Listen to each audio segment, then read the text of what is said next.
The Apothecaries, Northumbrian Chronicles, Book 1, by Stephen Llewelyn. Narrated by Nick Mao.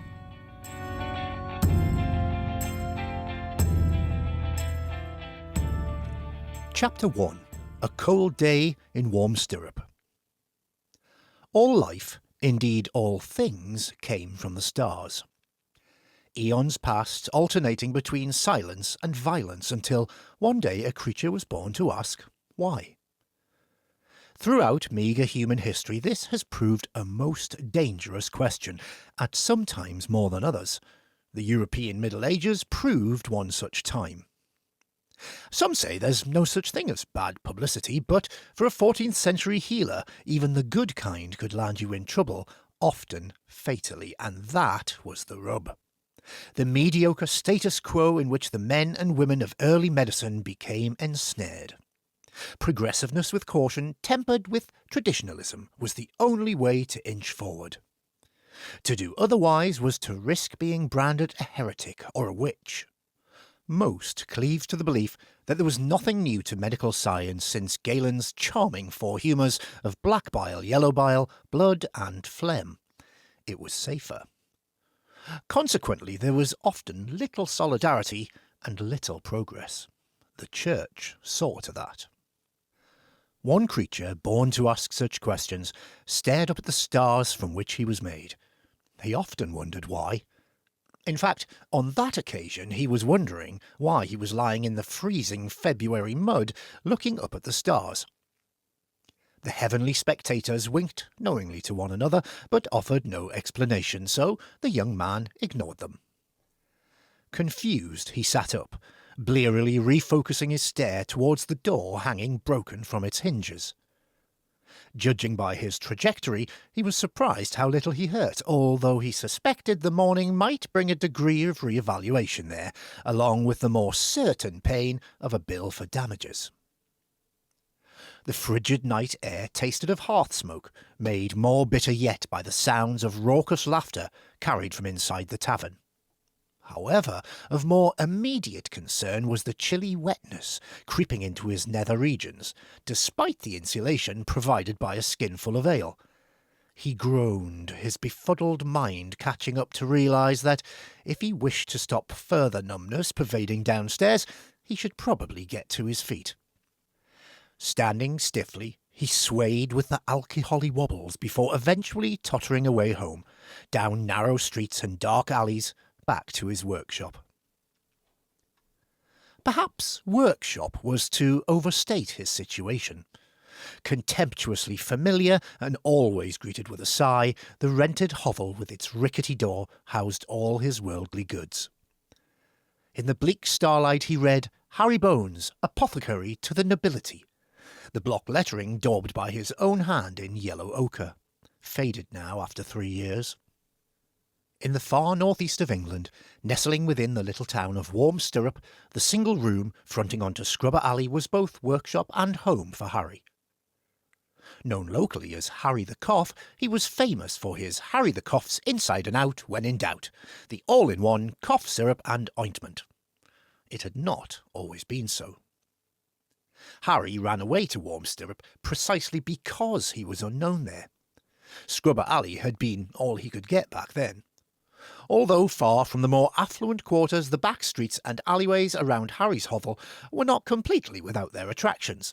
For instance, there was nowhere better if you were a villain on the run, a mugger, or a lady of the night, or looking to hire such tradesmen and women.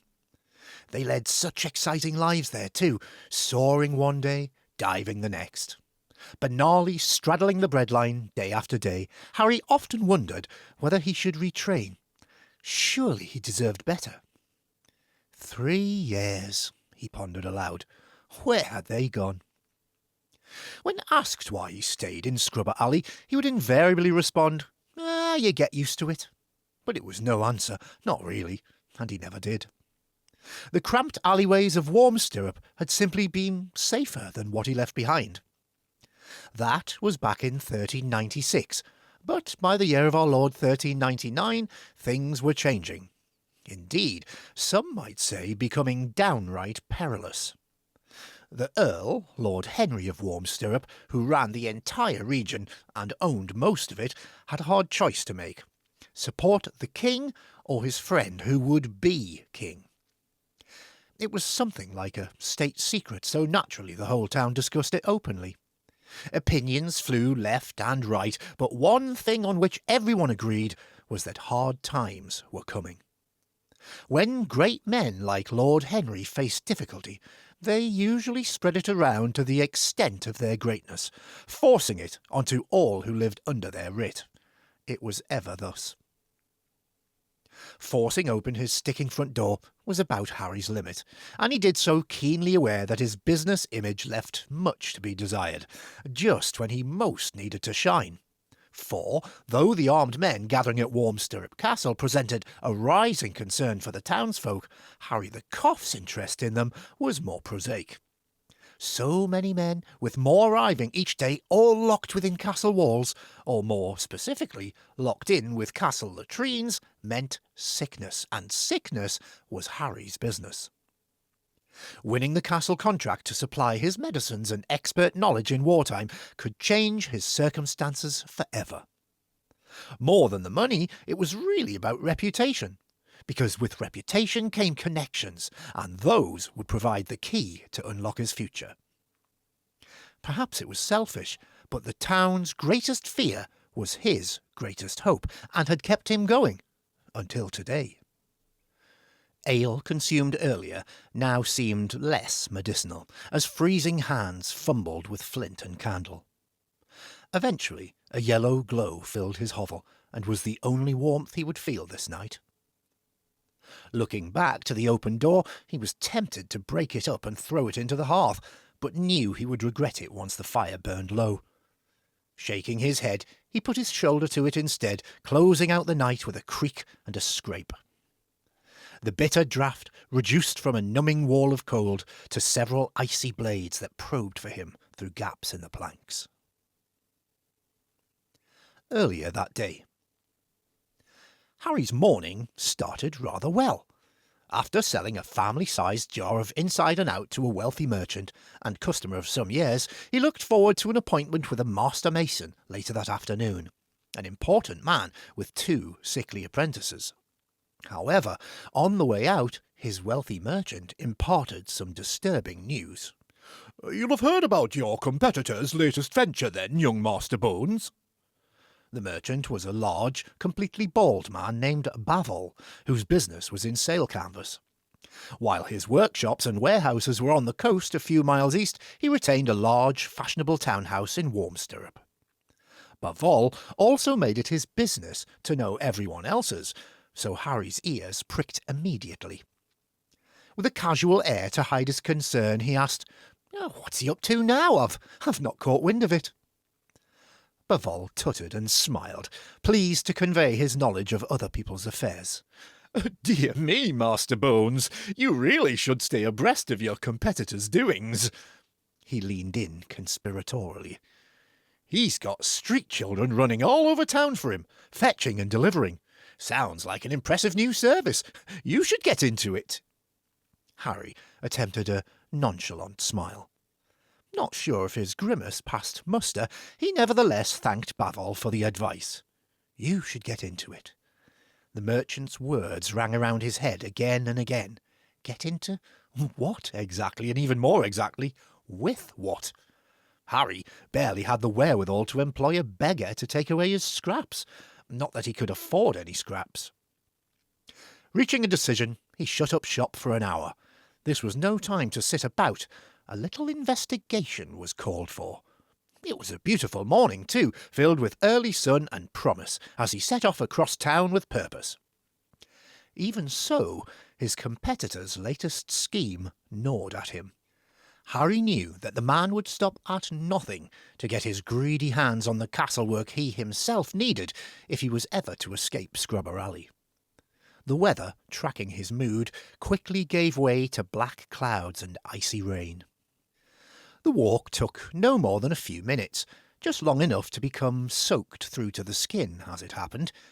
Casually, he sidled past his rival's prestige establishment, and it became immediately apparent why Harry had fallen upon such especially hard times of late. The building was impressive, clearly the workplace of a man who already enjoyed reputation, or so it must have appeared to the townsfolk. While rival apothecary Felix Lernamon organised his storefront, his assistant set up a large sign outside, outlining his new service. Recently arrived from distant parts far to the south, Lernamon was slick, but Harry was not fooled by the facade. News had already reached him about many of the newcomers' alleged cures making people worse. However, that inconvenient truth did not seem to prevent him from hoodwinking others, or from relieving them of their money for that matter. Looking at the state of his premises, it must have been a scam ongoing for some years, too, long before he ever set foot in Warm Stirrup. Harry's roots, being of the humbler sort, left him outside in the freezing rain, scratching his head about how anyone ever made that much money. Parents butchered in a Scotch cattle raid across the border when he was little more than a boy, Harry had been taken in by the local wise woman, who taught him his trade and his letters. He still bore the scars from early failures. Overall, he should have felt fortunate after being so cruelly orphaned, and yet Amabilis was her name. Mad Mab was what they called her. Perhaps it was the misery of standing there in the cold, or the fear of losing what little he had to someone who had so much already, but it all came back to him. Harry found that loss was like that, each instance interconnected, plotting a course backwards through his memories. His mother and father might have been mere peasant farmers, but he had loved them. Yet, strangely, he could no longer recall their faces with any clarity.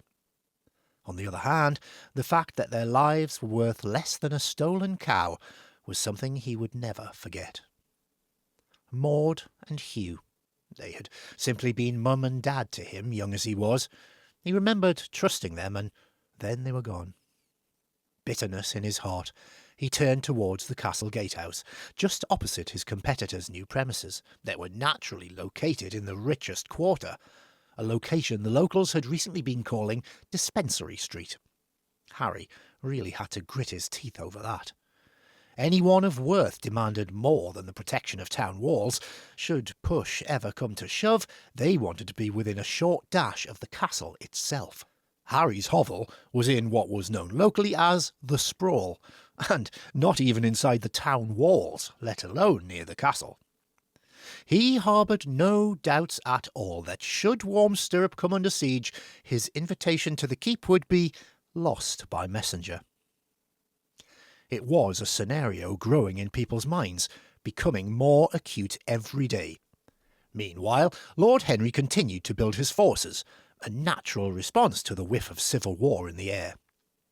A constant threat in times where overmighty magnates, discontented with their lot, forever pushed their luck, despite their lot being, well, a lot. However, this time the stakes were higher than usual. This was no wrangling over succession. This was full-on usurpation, and it was coming. When troops began to arrive, in small groups at first, the folk of Warm Stirrup had welcomed the opportunity to sell their wares, although what often begins as sell and barter often drifts towards petty theft, before invariably ending up at confiscation under threat, or perhaps even worse, promises. Yet their presence should have been as manna from heaven for Harry. He would have won Lord Henry's business automatically had Lernamon not set up shop just a few months earlier. He blinked against the sleet. The castle was so close, yet so far outside his grasp. A freezing February might well reduce the likely spread of disease, but so many men barracked together could still bring on a second Christmas for any apothecary with his wits about him, especially when you threw in a few companionable ladies, and here was his flash competitor, mere yards from the gates, just waiting to fill his trough. It was sickening. Worse yet, Harry suspected Lord Henry's personal physician, a bumbling old fool who styled himself Dr. bodgers, was already patronising his competition. Another income stream damned and damned. With the whole town turning into an armed camp, Harry considered, how do I get past these imbeciles to speak with the Earl himself? Or at least the castle's quartermaster. He mumbled the last, teeth chattering almost uncontrollably now. Fellow bystanders, admiring Lernamond's new sign, turned in query. Harry touched his forelock self-consciously. Good morrow, sir, madam. The man and wife responded to Harry's courtesy with glares, clearly distrustful of mutterers, especially when they appeared to have the shakes. Warm Stirrup had several, all begging a miserable existence in the streets, and it depressed Harry further that he might present such an impression. He looked away, pretending to take an interest in the facing masonry of Lernamond's front wall. While he'd been skulking and spying, a crowd had gathered outside Lernamond's shop. Taking advantage of the limited cover the extra bodies provided from the driving sleet, and more importantly from the shifty eyes of his nemesis, he moved in closer, scowling at the monstrosity on display behind the now open shutters. Nonchalance did not come easily when confronted with a giant stuffed fish. The shop's main sign read, The Piscator Fortuna, or The Lucky Fisherman. Harry suspected this had more to do with reeling people in than the bloated, half-rotten horror on display in the window. Along with the Latin name, Lernamon probably believed it gave him an air of sophistication. Harry fumed silently, mulling over a few choice names of his own. Lernamon was explaining his revolutionary new service to his young assistant, but loudly enough for the whole street to hear. The apprentice, a 16-year-old urchin turned beggar, taken on because he knew the town like the back of his hand, was a useful asset for a boss new to the region. His name was Lot, and despite there being virtually nothing to him, the lad was clever, sly even, and he knew everyone. Bavol the sailmaker might have enjoyed bestowing bad news on Harry earlier that morning, but he had been quite right in his observations. While making his way across town, Harry had spotted several such scrawny urchins posted at strategic locations, each wearing over-ponchos sporting the ghastly fish motif livery he now recognised as the Piscator Fortuna, embroidered over the wings and serpent emblem of the Apothecary. They had a strong presence on Line Street, which ran almost straight through the centre of Warm Stirrup, connecting the town gates to the castle gates. Much of Warm Stirrup's prime real estate adorned its flanks, including its oldest tavern, the Dirty Jugs. Some predated the Norman kings and possibly even the Danes. Many of the finest stone buildings, not to mention the more successful shops and businesses in the town, could be found there, or around the marketplace nearby. Harry could only dream. Yet, despite his circumstances, there were still those who wished to avoid being poisoned by their apothecary, simply because he owned a flash building and a fish. Nevertheless, Lernamond's words numbed him more than the cutting sleet. He strained to hear more. "'Tis the new business model we're rolling out this very week," the shopkeeper extolled loudly and confidently in his outlandish southern accent. "Should any of our customers, or most valued customers," he added unctuously, "have an emergency, or perhaps the bustle of business simply makes it impossible for them to find the time to drop in on our Emporium of Healing, fear not. They may now order direct. That's right. All our miraculous medicines, ointments, potions and salves may now be ordered anywhere on Line Street." Such sweeping promises only added to Harry's misery. What the hell is he up to? Pulling his hood tight to obscure his face, he drew even closer, listening intently.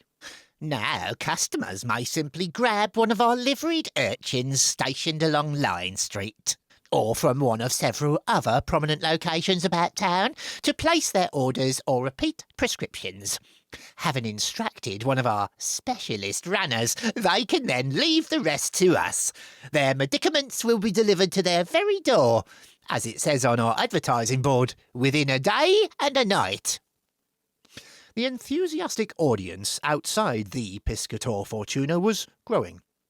Even the appalling weather failed to put them off. Lernamon, clearly enjoying the attention, looked around for praise and was rewarded with an appreciative smatter of applause.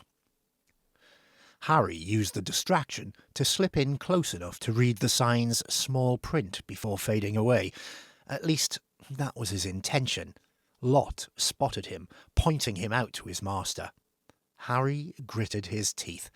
His luck really was at low tide. Lernamon grinned. This service is offered free of charge, simply to give something back to my esteemed customers in recognition of their much appreciated support. He glanced in Harry's direction once more, checking he was still there as he plunged the knife deeper. Other apothecaries in the region can neither offer this prime service nor provide the comfort you deserve, simply knowing that we're working on your behalf without need to even travel to our shop. Your remedies will arrive by fastest courier, and you only pay when you have the goods in your very hands. Harry slipped away quickly after that, the sound of cheers still ringing in his ears. He remembered little of the journey back as he fought the despair clutching at his heart. His head swam and his belly felt like it was full of eels. How could he fight such big city ideas? Home before he knew it, he shoved his way past the rickety door and into his workshop. Leaving the shutters down, he sat behind his bench, deep in thought. Many hours slipped by before he was forced to admit that he had no better plan than to get blind drunk. So, in the failing daylight, he dragged his feet to his favourite alehouse. It was his favourite by virtue of being the closest, yet its draw completely drove the missed appointment with the master mason from his mind. Never a good idea to let business slide that way. It was an even worse idea to drink his rent, especially as the alehouse landlord was also Harry's landlord. And so we return to the beginning of our story, with Harry picking himself up from the freezing mud, chucking out time having come early and lost all benefit of metaphor. He rubbed a new bruise forming on his side from one of several impacts. It was hard to tell which, after the numerous tankards he had downed before and after his money ran out. The barman may have taken a less belligerent stance had Harry owned up to the fact before the last of the ales disappeared. He looked up at the twinkling stars, swore at them for being so jolly, and staggered home while he still had one. Once inside, the first symptoms of sobriety brought on early-stage depression, followed by full-blown desperation, each becoming more acute as he recalled his rent was due in 1 week. Add to that the side effect of it being dead of winter, and he would need a miracle cure to keep his home and win the castle contract. His business was under siege, Lernamon making it clear that he intended to starve him out. It was hardly necessary to catapult feces over Harry's wall. He was in enough of it already. Footnote: throwing feces over a wall, a quaint medieval siege practice used to spread disease within a fortified enclosure. Other projectile delights included heads and body parts from captives or dead animals. Possibly the first and most reliable airmail service, there being no doubt at all that the addressee got the message. Pacing in the yellow light from his lonely candle, as it flickered across his shelves and stock, he sought inspiration. When in need, he often thumbed through his recipe book. Retrieving it from its hiding place within a cubbyhole behind a board in the wall, he sat at his bench, turning the pages thoughtfully. The book contained all he knew, including the notes taken during his time with Mad Mab as a boy. It also contained one thing he did not know, a passage written in the back by Mab herself before she gave it to him. He sometimes wondered whether she realised it was there when she handed it over. That had been before her appointment with the Twyford village ducking stool. Harry had no idea what the scrawled hand was trying to tell him. The language was strange and ancient. Some of the sigils, almost certainly written in blood, had the appearance of being alive or in mockery of life. He knew for a fact that if the wrong person looked at what could only be a spell, it would mean the fire for him. Yet he could not bring himself to destroy it or part with it. Instinctively, he knew it was the most valuable thing he owned, and perhaps that sense of ownership had further driven his desire to leave his village, that and the threat of following his mistress to the bottom of the pond. Barely 17 at the time, youth would not have saved him.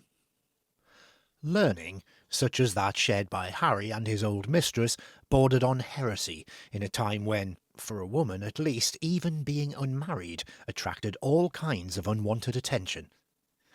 Harry was unsure of his exact age, but looking back as an adult of 20ish, he suspected the constant fear of being accused of witchcraft may have driven Mab to her madness. Yet she was brilliant, there was no doubt about that. Being a man attracted less attention from the lunatics and zealots, but figuring the village duck pond had enough quacks in it already, Harry erred on the side of caution and left for the sprawling metropolis and brightly lit torches of warm stirrup. If only the spell could help him now, for in truth he had never felt more desperate. He rubbed tiredness from his eyes. The alcoholic fog was not helping, or perhaps it was the worry. Either way, inspiration was not forthcoming. He sat in the room's single rickety chair and thought about his future, willing it to brighten. The candle guttered and went out. Harry sighed. What had he done to deserve all this? Accepting that he needed help, he decided to outsource, and, knowing only one firm that worked for free whatever the hour, he put the book aside and knelt to pray, and worry, and pray some more, until the tattered wings of hopeless exhaustion wrapped themselves around him, dreams of ruin roosting in his troubled mind. The Apothecaries, Book 1 in the Northumbrian Chronicles series, written by Stephen Llewelyn and read by Nick Mao. New installments are uploaded each week. Don't forget to subscribe, and if you enjoyed this episode, please leave a like or comment. Visit the link in the description for free ebooks and more information on Stephen's novels.